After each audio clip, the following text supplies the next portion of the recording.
El conocimiento ayuda a la humanidad. Cada día la ciencia y la tecnología llevan a nuevas formas de ver la vida y el futuro. Cada amanecer nos sorprende con algo nuevo para el hombre. Ecos de la ciencia, despertando curiosidad. Bueno, y como último, mi estimado, que se nos está acabando el tiempo, vamos al tema que ha sido el sufrimiento pues hemos tratado en muchos programas, que es el famoso COVID. En realidad, fíjate, quiero comentarte, quizás se ha hablado mucho de esto, pero algo último quiero comentarte. ¿Tú sabías, Iván, que al menos de acuerdo a las estadísticas que conocemos ahora, hay 4 países en América Latina, México, Ecuador, bueno, empezando por el peor, Perú, Bolivia, Ecuador, México, los 4 países que tienen el mayor porcentaje en el mundo de muertes en exceso debido al COVID-19. Países del altiplano. Ahora, cuando hablamos de muertes en exceso, recuerda, no solamente son aquellos que han muerto de manera directa por la enfermedad del COVID-19, que se contagiaron y murieron debido a esa muerte, sino también los muertos indirectos. Aquellos que, por ejemplo, tenían cáncer, se contagiaron y el cáncer progresó. Aquellos que no encontraban un sitio en el hospital y murieron. Aquellos que tenían miedo y no fueron al hospital. Y así muchos otros sumados. Entonces, ¿cómo es que se calcula las muertes en exceso? Se calcula mirando los que murieron en los últimos 3 años antes del año 20, lo corrigen por el aumento, ¿no es cierto?, natural de la población y se compara con los muertos que está ocurriendo ahora. Entonces resulta que desde que comenzó el COVID en Ecuador, en marzo del año pasado, han muerto 70,000 personas en exceso. Personas que no debían haber muerto si no hubiera habido el COVID. 70,000, eso quiere decir el 0.4% de la población ecuatoriana. 4 de cada 1,000 personas han muerto en exceso y que no debieron haber muerto. Y quizás si avanzamos en los próximos meses hasta que termine esta pesadilla, llegaremos al 0,5%. Este porcentaje todavía es más alto en el Perú. Mucho más alto. Y es parecido, más muertes per cápita, exacto, ¿no? y es parecido al de Bolivia y en México. Los científicos se están preguntando, ¿y por qué? ¿Por qué nos pasó esto? ¿Hay ¿Por alguna qué? situación genética? Exacto. ¿Por qué no puede ser Bolivia, Perú, Ecuador, México. México? Porque no puede ser que, claro, habiendo tantos países en África, bueno, las estadísticas no son tan buenas en África y en Asia. Y en Los países y más los poblados países del mundo están en Asia. ¿no es cierto? ¿Cómo es que nosotros hemos tenido? Por eso es que si tú ves, y me imagino todos los que nos escuchan, nos miran, tienen familiares, amistades, conocidos, no que se han contagiado, sino que se han muerto. Y entonces este es uno de los temas que queda, una de las grandes preguntas que nos queda por responder y que esperemos que pues la ciencia lo indique, ¿no? Lo indique, bueno, las estadísticas están ahí. Nos dicen que los países con componentes del altiplano, reitero, Bolivia, Perú, México y Ecuador, tenemos altos índices de mortalidad por el COVID, a diferencia del país más poblado, por ejemplo, que es China, en donde inició esta pandemia del COVID. Esperemos que con las estadísticas el mundo científico también nos diga qué debemos hacer. ¿O qué pasó con nosotros? Ha sido un eje transversal, no de Ecos de la Ciencia, de la humanidad, del mundo entero, el COVID en estos últimos 17 meses. Y en esta parte también quiero detenerme para mencionar a ustedes, los seguidores de Ecos de la Ciencia, que cuando todo era desconocido, cuando para el mundo de la medicina se presentaba este gran reto de entender qué mismo es el COVID, cómo se cura, hay cura o no hay cura, no hay vacunas, en qué tiempo va a haber. ¿Se acuerdan? Todo eso pasó recién hace 17 meses. Y en los programas de Ecos de la Ciencia, Francisco nos iba indicando qué podía ocurrir. Todas las cosas que nos decía Francisco se han cumplido. Francisco dijo alrededor de qué, sería agosto probablemente, julio, agosto, de que venía la vacuna. Nosotros decíamos, pero ¿cómo, no? Y además, en Ecos de la Ciencia le hemos escuchado a Francisco mencionar que no todo fue malo en el COVID, que muchos otros campos de la medicina pues habían aprovechado estos estudios así muy rápidos, al apuro dirían algunos, pero que tuvo sus efectos positivos para elaborar la vacuna, para conseguir la vacuna. Pues muchos otros campos de la ciencia también fueron beneficiados por estos estudios, Francisco.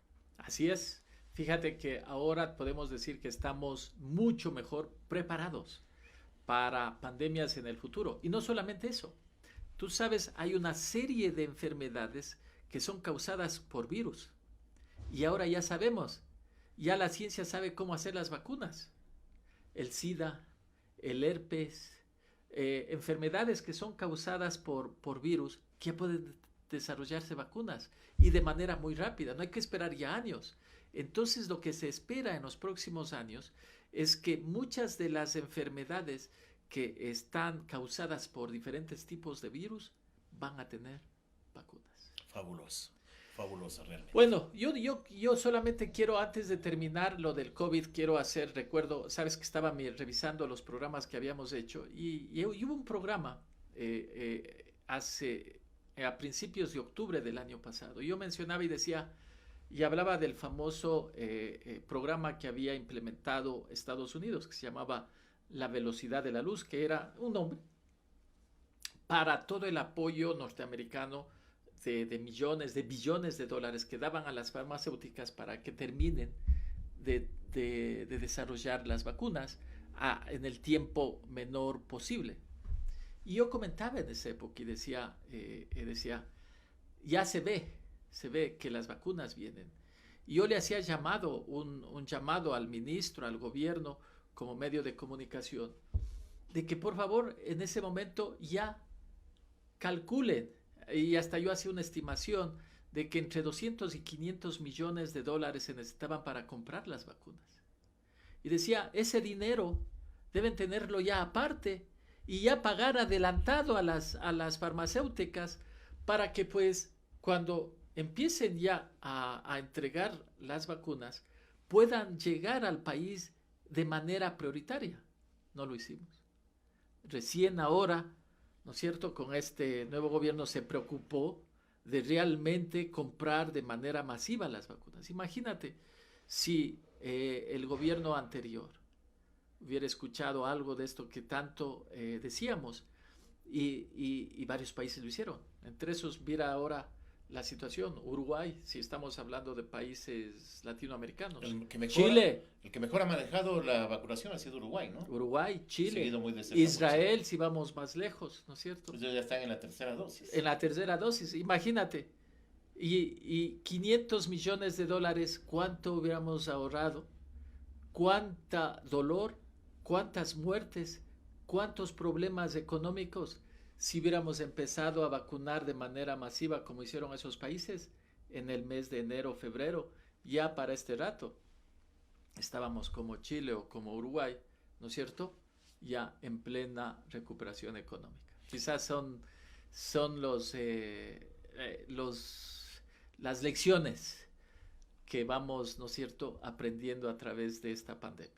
Antes de mayo, Francisco, el gobierno simplemente decía que las farmacéuticas quedan mal. Vean cómo cambia la situación a partir de que se cambia el gobierno, ¿no? Sí, parece que ha habido algún retraso de alguna farmacéutica, pero otra cosa es pintando los dólares, pues, ¿no?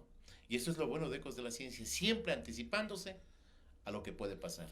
¿Cuánto hubiese cambiado? ¿Cuántas muertes se hubiesen evitado definitivamente si es que se ponía ya en el presupuesto unos 500 millones para comprar con anticipación, no cuando todos los países estaban requiriendo de las vacunas del COVID-19. Bueno, y ahora sí, para ir terminando el programa, te quiero comentar, Iván, que la tercera temporada, claro, siempre es un gusto seguir colaborando con Radio Ecos de Cayambe, que pues me dio la oportunidad de seguir, de hacer este programa, que pues tú sabes, antes de llegar a esta radio, golpeé varias puertas y como les pasa a los deportistas que hablan ahora, dicen, nadie les interesa, dicen, nadie escucha este tipo de programas. Le digo, es verdad, nadie escucha, pero pues dadas las circunstancias del mundo actual deberían empezar a escuchar. En realidad una población informada de estos temas ayuda a tomar mejores decisiones a los gobiernos. Estados Unidos, por ejemplo, a partir de la pandemia, ha puesto toda una estrategia masiva en los Estados Unidos con mucho dinero para que la gente se informe. Porque ¿qué es lo que está pasando, tú sabes, en Estados Unidos? Que más del 30% de la gente no quiere vacunarse.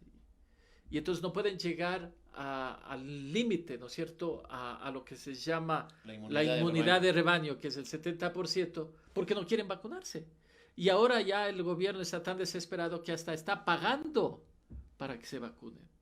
Y eso es la ignorancia, la falta del conocimiento de la ciencia. Entonces, volviendo a nuestro país, a nuestro cantón, sin duda, este esfuerzo es para eso, ¿no es cierto? Es para que la población, al menos, no es que tiene que conocer a fondo, pero tener conciencia, saber que también la ciencia es parte fundamental en el destino de la humanidad, como hemos visto en la última hora.